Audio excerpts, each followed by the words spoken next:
Hi everyone, in today's video I'll show you guys how you can download and install GCash app on your iPhone. Well, it's quite easy. So all you have to do is simply open the App Store application on your phone. And then from here, all you have to do is tap on this search icon right here. Then we'll get to the search page of your App Store. Then you can tap on the search bar and then simply type GCash. After doing that, tap on search.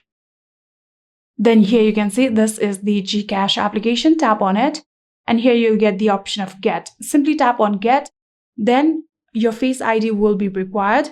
So all you have to do is double click on this power button. And here you can see my Face ID has been verified and now the download process has begun.